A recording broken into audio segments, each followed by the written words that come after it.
I just like air drumming.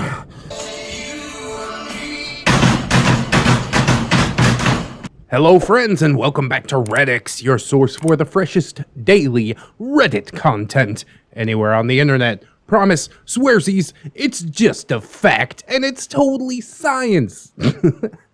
Go ahead and look it up. I got a Discord message the other day and that message said, "Hey, ReddX, I heard you're collecting user-submitted stories." And I'm like, heck yeah, I am.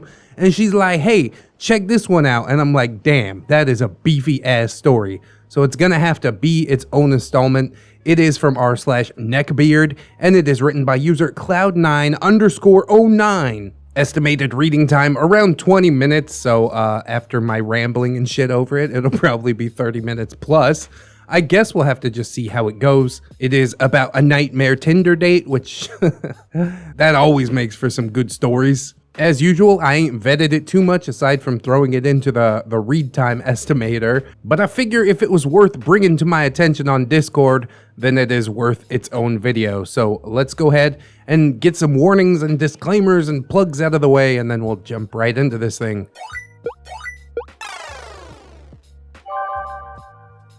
My Tinder date with Drummerbeard. Hello everyone, this is my first time posting in this subreddit. After listening for years to YouTubers reading these stories, shout out to the boys, ReddX, Phone with Failure, Fatal Walter, Moonhorse, Hellfreezer, and r/. One of these things is not like the other. I'll leave the comment section to figure that one out. But each of them does add their own certain je ne sais quoi. Anyways, I love listening to people's experience about neckbeards and nice guys, and I decided to write about my unfortunate interactions with these fine, gentle sirs, who I had the displeasure of sharing a Thai iced tea with. Well, at least the date sounds mercifully short. Here are the players. OP, that's me. Kate, my wonderful coworker. Big Phil, the other amazing coworker. Bartender, silent bartender with kind eyes. Silent bartender, best bartender. WW, wonderful waitress. And here is our challenger. DB, Drummerbeard. Now let's reset the clock to 2015. Young me, in my early 20s, living in LA, single for the first time in years, lost a bit of weight, 70 pounds, 30 kilos, and I became a bit of a gym rat. I still thought of myself as overweight since most of my life I was, until I decided to change that, which is an embarrassing story all on its own, and I might retell it one of these days. Looking forward to that. Anyways, my coworkers finally convinced me to try Tinder, mostly because it had been months since my ex of a few years ended our relationship due to distance from myself moving to LA while they wanted to move elsewhere. Thus, Pandora's app was opened, and the events that poured through were so calamitous, so cataclysmic, that Ragnarok itself looked like a walk in the park. Well, not really, but it did make me learn and grow more as a person, which is always a plus. Also, it introduced me to what a nice guy and a neckbeard are, which is not a plus. Now, they gave me some helpful advice on how to set up the profile, you know the type. Standard selfie first, friend photos, beach photos, one photo of me dressed as Frank the Bunny in the end, just kind of for giggles. Drummerbeard was one of my very first dates on the app. We were talking for a few days, texting back and forth, and he seemed like a great guy.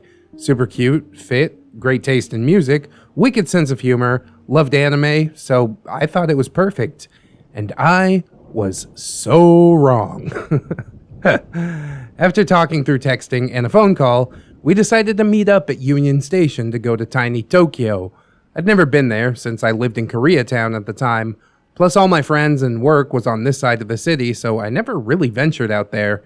It never hurts to try out new things, so I was pretty pumped. I set aside some money for food and drinks, did a killer workout at the gym, had a bowl of greens, and got ready for my date. I wanted to keep it like casual but cute, you know?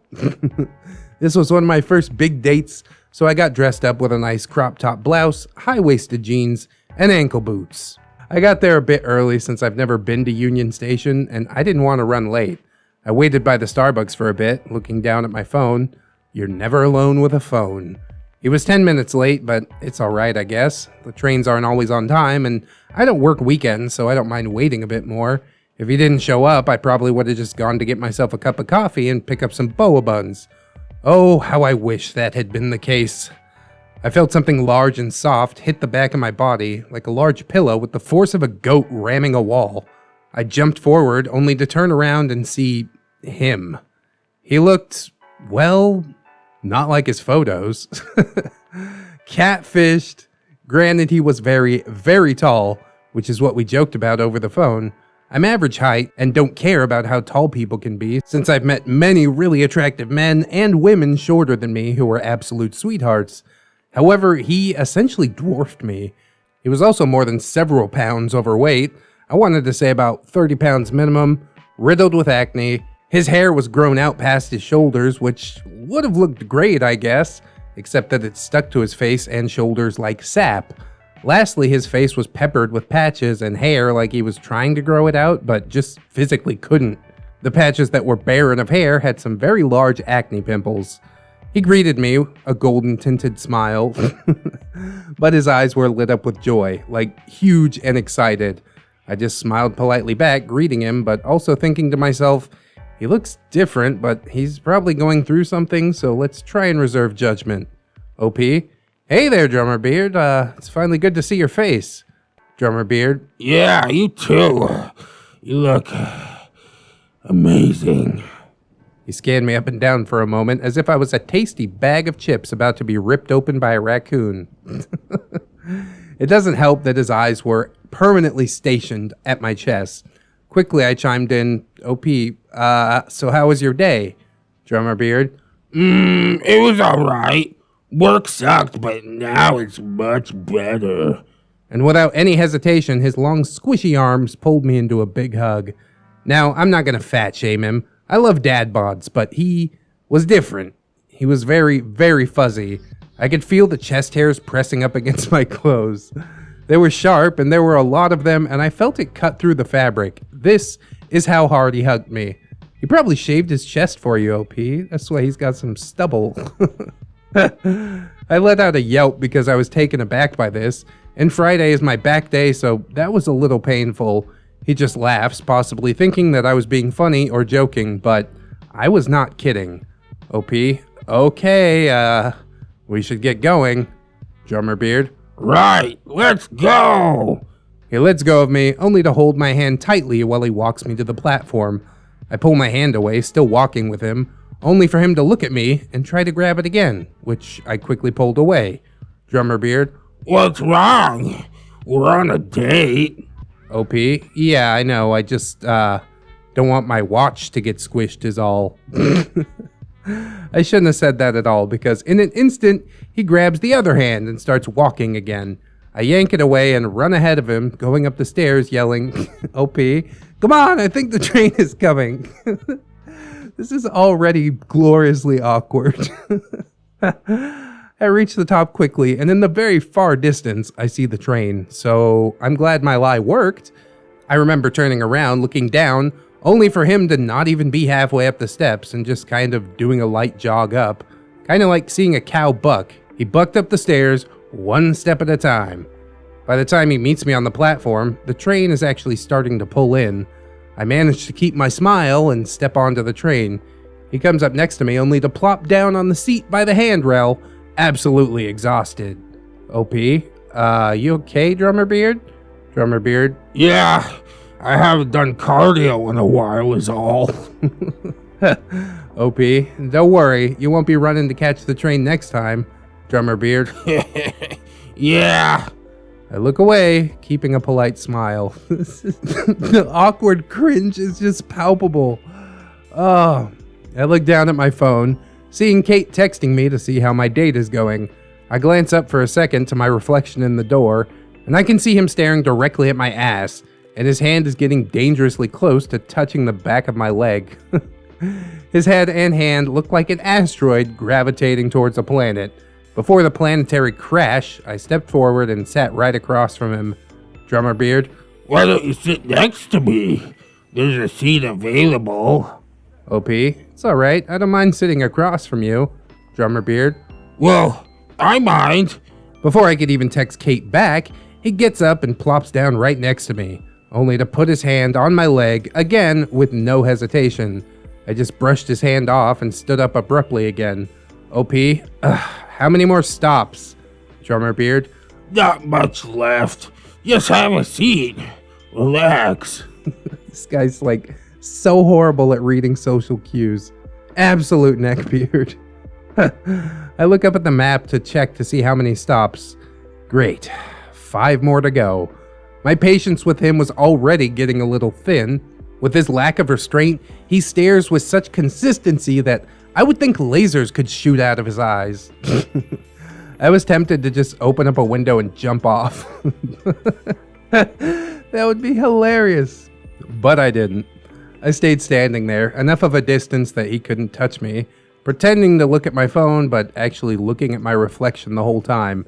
And his eyes never wandered, staring squarely at my body. It made me feel even more self-conscious. It's fine to stare for a bit, but the fact that he would not stop made me think that I sat on something, or maybe my outfit wasn't appropriate. I mean, I dressed casually. Just the way he was looking at me made me feel like I was completely nude. Or maybe he was picturing me nude. That seems pretty likely. Finally, the train arrives. We walk off, and he happily shows me to his favorite bar, ranting and raving on how great the beer selection is. When we arrived, I will say, it was kinda cool, just because of how tucked away it was. We had to walk down an alley behind a restaurant, and it was by a hidden courtyard area. It was awesome. I tried to sit in front, but he kept walking. Awkwardly, I got up and walked to him, sitting all the way in the back. He ordered a beer and tried to order a stout for me. Drummerbeard. I'll get this microbrew. She'll have a stout. OP. Wait, I don't want a stout. Drummerbeard. But you said you drank dark beer, right? So, a stout. OP. Yeah, but I like other drinks too. I'd rather have a Moscow Mule right now. I could use some ginger beer. The bartender nods, takes my drink order, and walks off. Drummerbeard looks at me, displeased. Drummerbeard. Did you lie about liking stouts? OP. No, I just want a Moscow Mule. Besides, there's a large stout list, and I would have liked a Rasputin over Guinness.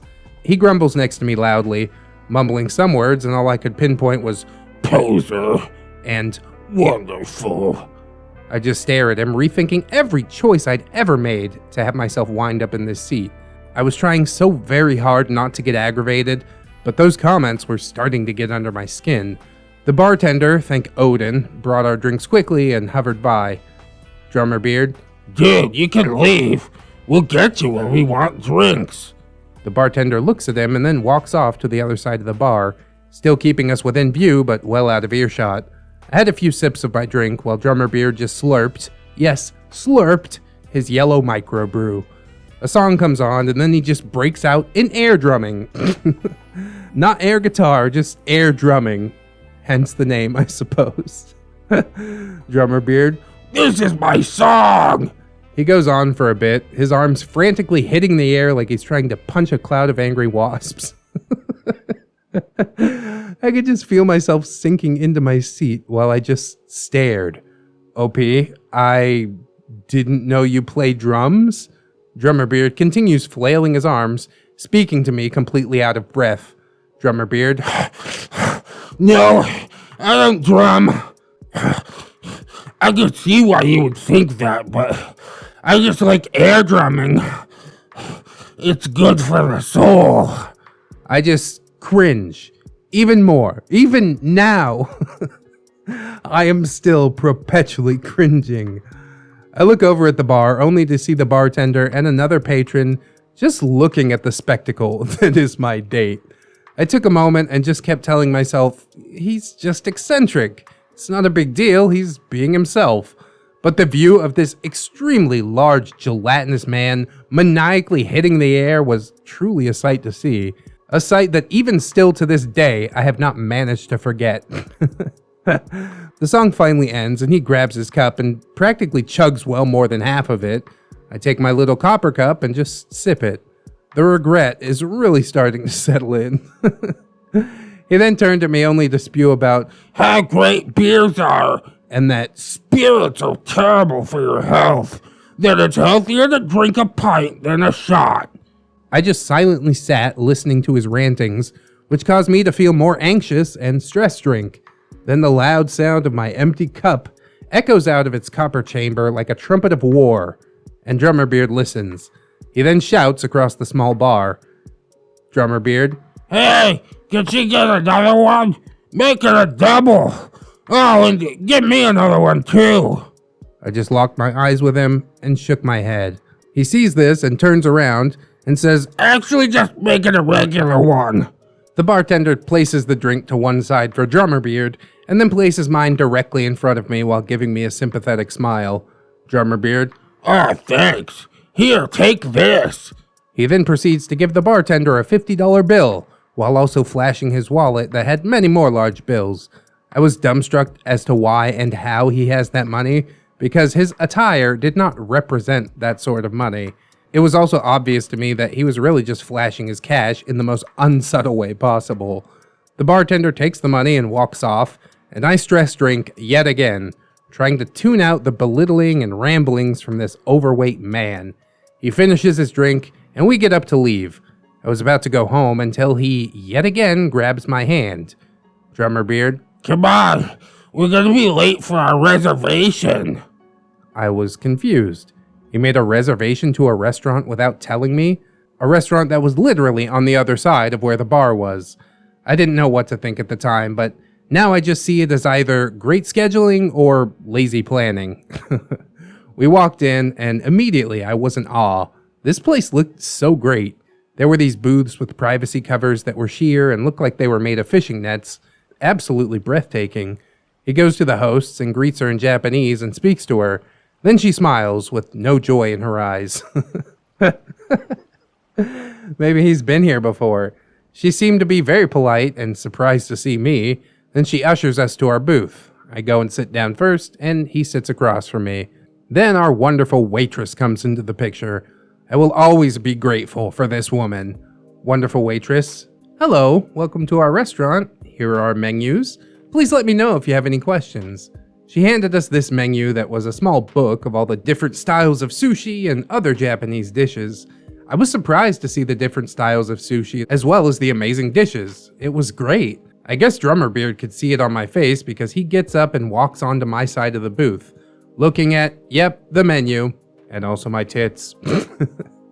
Drummerbeard, Let me help you. I know a little bit of Japanese. OP, you don't have to sit next to me. Drummerbeard, Why not? I don't like sitting across from you. We could be close. Plus, I want to help. I then start to feel anxious and very quickly tell him, OP, it's okay, you could just please sit across from me. Plus, we have the same menu, so you don't need to sit here. He then moves closer to me, pushing me back into the wooden booth, his hands on my thigh, and I still remember the exact words that he said. Drummerbeard, It's okay. You don't need to worry. They can't really see us. my heart stopped. I realized then and there that if he tried anything, the privacy blinds covered just enough so that the staff won't be able to see inside. However, they can see the legs of the booth, which I have a feeling is what caused the wonderful waitress to come back over. The loud sound of the metal rings clinking up against each other as wonderful waitress rips the curtain open with a very forced smile. Wonderful waitress, sir, you must sit across from her or keep the blinds open. That is our policy. Drummerbeard, I've been here before. You let people sit next to each other. I was here with friends. wonderful waitress quickly glances at me. The adrenaline rushing, I probably looked panicked, and I can only imagine the scene as a small rabbit being cornered by a large, pimply bear. She continues her customer service smile, and in the same tone said, wonderful waitress, yes, however, those people were breaking the rules. We must abide by the rules set in place by the restaurant. Drummerbeard, That's not fair. wonderful waitress, I agree. But in order to abide by the rules, I will keep this open. Would you please move to the other side? Also, have you already decided on drinks?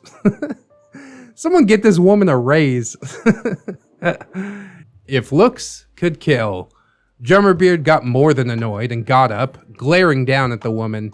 He sat down in the booth with a large thump and mumbled, Drummerbeard. Just give me a beer. OP. Water, please. Wonderful waitress smiles at Drummerbeard and then looks over at me, flashing a small look of concern, and walks away. The rest of the dinner was thankfully uneventful. He just complained loudly, and I mean loudly, about the place. How the staff sucks and the food sucks and it was better before. I just silently ate my sushi, which was banging, by the way, and my tempura. I got up to go to the ladies' room and I walked past the wonderful waitress. I asked them if I could just pay for the bill there, and they said yes. I paid for our food with my own money because I didn't want to stay for dessert or tea. While I got my receipt, I felt the familiar bump hit my back again. Drummerbeard. You paid? OP. Yeah, you bought the drinks. It's the least I could do. Drummerbeard. But women should never pay. Just by being in his presence, I'm sure she's paying some sort of penance. I turned around to look at him. I wish I had lightning coming out of my eyes for the amount of annoyance that I was feeling. This man, who overpaid for our drinks that racked up to about $30, complains to me because I paid for our meal, which is more than the drinks were at the bar. Wonderful waitress chimes in her customer service voice. Wonderful waitress. Sir, she's already paid the bill. If you'd like to order more, you can start a new tab. Drummerbeard. Forget it. Let's go. He waddles off in front of me, infuriated by the sheer gall of me paying for dinner. I made eye contact with the other staff members leaving, who looked amused and disgusted by Drummerbeard. They looked at me as if I was Greg Sestero being dragged around by Tommy Wiseau. I do have a story about that if anyone wants to hear it later. Haha, what a story, OP. The air outside was relaxing. A cool summer night in LA is absolutely lovely. Got that right. With the right people, that is. That part too. And like the moon, he eclipsed my view, casting nothing but darkness around me. Drummerbeard. Let's go for a walk. I can show you around. OP. How about we walk towards the train? Drummerbeard. It's okay. You don't need to work tomorrow, right? Fuck me. Shoot me in the heel and call me Achilles. After this moment, I have never told a date if I had work the next day or not, just in case it goes tits up and I can't make up an excuse to leave. OP, right. Okay, let's go for a walk. Oh, God. You just gotta tell them straight, OP. Like, I hate this.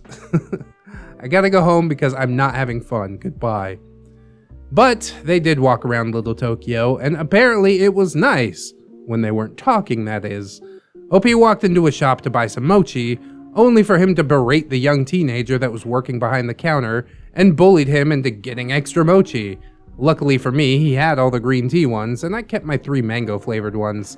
Another moment during this grueling walk that I remember that is still burned into my mind to this day. We walked and saw a couple holding hands, the girl leaning into the guy. They were obviously in love. Then I felt his fingers try to touch my hands. An idea sparked into my mind. If I can't politely turn him down, then I'll be upfront and mean, which is the only time to this day that I've ever done something like this on a date. OP, gross. Way to be too affectionate. Drummerbeard. But I want what they have. OP, why? It's gross. I pretended to gag, and I can see the wheels turning in his head. My idea is working. Oh yes, it is working. He moves his large hands away from mine in a form of defiance, looking down at me with indignation, and weirdly enough, also at my chest. Drummerbeard. Who wouldn't want that? That's love. OP, it's just not for me. Sorry. I walk in front of him for a bit, and then I felt a hand on my forearm, tighter than before. Drummerbeard. Come on, I want to show you something. OP, what? Drummerbeard. There's a great alleyway full of art just around here. You'll love it. I then peek around to see him pulling me into a dark alleyway hidden from the street view. This ain't gonna go good. Now at this time, I was still shy and a bit of a pushover. I always gave the benefit of the doubt, but this moment was that moment for me. I saw the alleyway from the street. Normally anything placed with murals or art are lit up at night, right? Not this one, apparently. It was dark. Very dark. No light. And I am not going to risk it at all. I used all of my strength and attempted to rip my arm right out of his grasp, only for him to lock his grip tighter around my wrist. Drummerbeard. Come on! I know you'd like it. OP. No, thank you. I yanked my arm even harder and got my arm out of his gross, grimy grip. He stared at me, perplexed at my defiance. Drummerbeard. Come on! It's nice! OP. No! I'm going to the train. Drummerbeard looks at me in a moment as if searching for the right words. I start to storm off and he waddles right behind me, yelling at me to slow down! I walk through the park-like area and he yet again manages to grab my arms. I ripped away at this point out of instinct and turned around to scream, until I looked at his face. His face looked sad. The light in his eyes was gone. He looked defeated and just downright depressed. OP, you okay? Drummerbeard shuffles to a bench and sits down, looking very upset. I walk over to sit down on the other side of the bench and ask again. OP, hey, are you okay? Drummerbeard. Why won't you sit next to me to comfort me? OP, what? Another moment burnt into my mind. Drummerbeard. No girl wants to date me. I just want a girl to come and sit with me and like me. Why doesn't any girl like me? I'm a good guy. I'm nice. I'm great. I have a good job. I have friends and I know about the world. I have so much to offer. I'm fucking tall. Well, that wraps it up. He's tall, ladies and gentlemen. Why doesn't any girl want me? I'm successful. Literally. I'm an alpha, by definition. Why won't you sit with me? Why won't you love me? Oh, he's too alpha, bro. In the distance, you can hear a camel letting out its dying gasp as the final straw snapped its spine, killing the beast. I just looked at him with no more sympathy and got up. I stared over at him and forced another smile. This time, my voice was not in its normal tone, but a bit colder. OP, I know it's hard to feel like this, trust me, but you need to realize that maybe there is a person out there for you, but you won't find them until you work on yourself. Make yourself happy first. So please stop beating yourself up about things you can't control and take charge on what you can. And with that, he got up and grabbed my arm. Again. Instantly, I pulled away and jumped back. Instead of saying anything, I just kept walking straight towards the train, and my walking was quicker than his waddling pace. I got to the platform and desperately waited for my train to come. Lucky for me, he went in the opposite direction so I wouldn't have to share the same car. My train came while he got on the platform. Drummerbeard. OP! OP? Yes, Drummerbeard. Drummerbeard looks at me, panting, and takes a deep breath. Drummerbeard. I think you need to give me another chance. I'm gonna take charge of my life like you said. So, OP, can you join me in my journey? Can I see you again? He then, again, grabs both of my hands and tries to pull me in. I just yank backwards and step onto the train, with the doors closing in front of me. The train pulled away and I immediately sat down and took a deep breath, looking at the mango mochi that was in my purse. I picked up my phone and called my friends, who were more than sympathetic. I explained everything in detail that had happened, and they were so grossed out. Big Phil even recommended getting rid of video games and anime in my bio, which I promptly did. Yeah, bro, that's like catnip for neckbeards. I went home, picked up a much-needed Thai iced tea from my favorite place, California Donuts. I honestly still miss that place every day. This place does end up being my post-date location most of the time. Walking to my apartment, I look back at my phone to see a barrage of text messages and missed calls going from Drummerbeard. I'm sorry.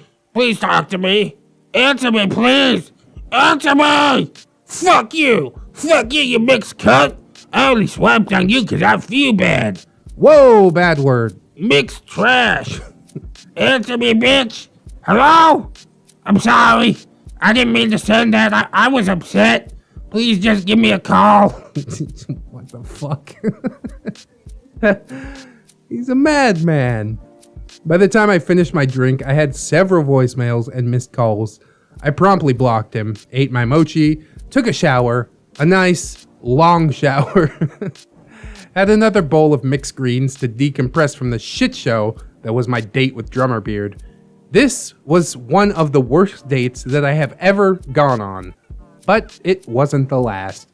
If you're interested, I can mention other neckbeards from my Tinder roulette and some nice guys that I'd met. Yeah, please do, OP. TLDR. Also, here's the Tommy Wiseau story. I saw Tommy Wiseau and Greg Sestero in London during a screening of The Room. There was an opportunity to ask questions. Several people went up and asked questions on filming or the story, and then I got up to the mic and I asked, in the film, Johnny's achieved getting the American dream. Do you think you guys have reached the same level of attaining the American dream? Tommy just stared back at me with his black sunglasses and said, "That's a weird question." And then no answer.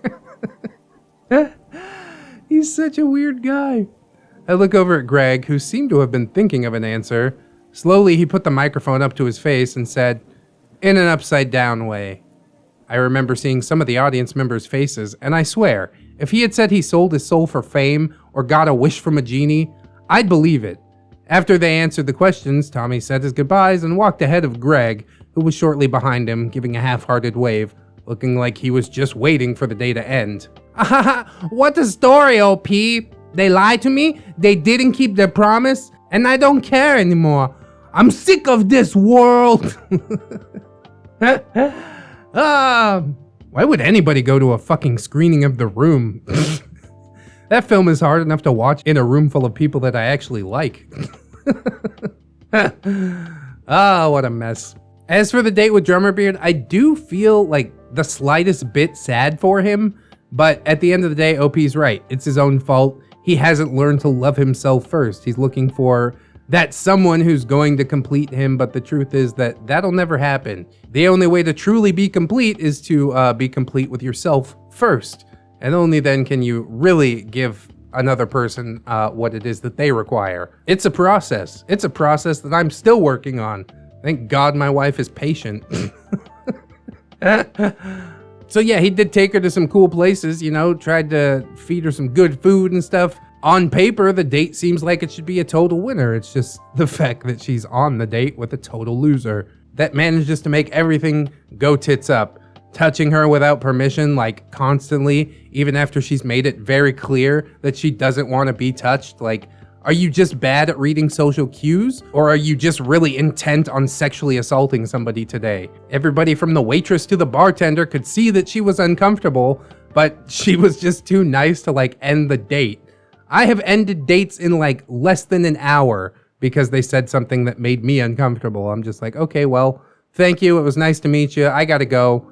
You don't even have to say, I have to work. Just say, I have to go. It's nice. It's non-specific. And if they asked you why, you'll just say, because I need to go. 60% of the time, it works. Every time. Little Tokyo is a great place to go. They got plenty of interesting foods, a lot of sweet arcades. Oh my God. I remember playing that Taiko drummer game forever with my bros in Little Tokyo. But yeah, probably 70 to 80% of the experience in Little Tokyo is completely based on the person that you are there with. And if the person that you're there with is making you uncomfortable constantly, then yeah, pull the plug, end that shit. You don't owe anybody anything, especially your time. It sounds like OP is learning that fact as she gets older. At the end of the day, obviously, he didn't completely ruin Tinder for you, but it probably was not the best experience to start with, from what I can tell. What a disaster. But yeah, even though he's got money and this and that, he still doesn't manage to take care of himself. Really, self-love does start on the inside, you know, and the inside is reflected on the outside. I do feel bad for neckbeards from time to time, but at the end of the day, you need to do the work for yourself. And if you're not willing to do the work, then you just kind of reap what you sow. And they don't call it doing work for no reason. It's not easy. You can't just be like, oh, she said I should change. Well, guess what? I'm changing. Give me another chance. No, bro. Prove it. Prove it to yourself. And then prove it to somebody else, who is most definitely not OP because you burned that bridge already. Really good choice not going down the alley as well. Oh my god, you got a bad vibe. I know exactly what was about to happen. So did you, so did everybody watching, but you were strong enough to make it not happen. So I'm super, super proud of you there, OP. It was a long story, but I thought it was pretty killer. I hope that you guys did as well, and I hope that you'll like, comment, and or subscribe. If you did, maybe share the video around. That always helps with the growing and whatnot. I also hope that you'll check out the link swarm in the description, because there are some links there that were not shown on the splash page at the beginning of the video. You can also see some names on the screen right now. Those are my gorgeous, beautiful, wonderful, generous patrons, and I would like to thank all of them, but specifically Lady Nix, Robert Waits, Pope Squid, Rebecca H, Cider Drinker, Tato Ferret, The Last Shinobi, Mark 211, Michael Undead, Aaron W, Mitch, John Hero, Josh K, and Candy Sora. Thank you guys so much for helping me to live the dream. I definitely appreciate it. If anybody else can support monetarily, that is hugely appreciated as well. Keeps me afloat, keeps my family fed. It's honestly super important, especially since I'm doing this YouTube thing full time now. But if you can't afford to, don't worry about it. You know, I just appreciate you hanging out with me today, and I definitely hope that you come back and hang out with me again tomorrow. In order to do so, you'll need to keep yourself safe out there, wear your mask, wash your hands, and also take some time out to do something that you personally enjoy. Maybe watching another ReddX video. That's pretty cool. Because always remember that you are loved, friends. You are worthy, and you definitely deserve it. I'll see you in the next one. And until then, bye-bye.